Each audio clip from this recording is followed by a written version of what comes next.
کسی آدمی کو شایع نہیں کہ اللہ اسے کتاب اور حکومت اور نبوت عطا فرمائے پھر وہ لوگوں سے کہے کہ اللہ کو چھوڑ کر میرے بندے ہو جاؤ، بلکہ اس کو یہ کہنا چاہیے کہ اے اہل کتاب تم ربانی ہو جاؤ، کیونکہ تم کتاب کی تعلیم بھی دیتے ہو اور کیونکہ پڑھتے پڑھاتے رہتے ہو۔ اور اس کو یہ بھی نہیں کہنا چاہیے کہ تم فرشتوں اور پیغمبروں کو معبود بنا لو۔ بھلا جب تم مسلمان ہو چکے تو کیا وہ تمہیں کافر ہونے کو کہے گا؟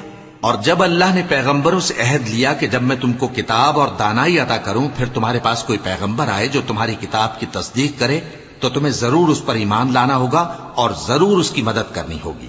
اور عہد لینے کے بعد پوچھا کہ بھلا تم نے اقرار کیا اور اس اقرار پر میرا ذمہ لیا، یعنی مجھے ضامن ٹھہرایا؟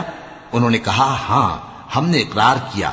فرمایا کہ تم اس عہد و پیمان کے گواہ رہو اور میں بھی تمہارے ساتھ گواہ ہوں۔ اب جو لوگ اس کے بعد پھر جائیں تو وہی بد کردار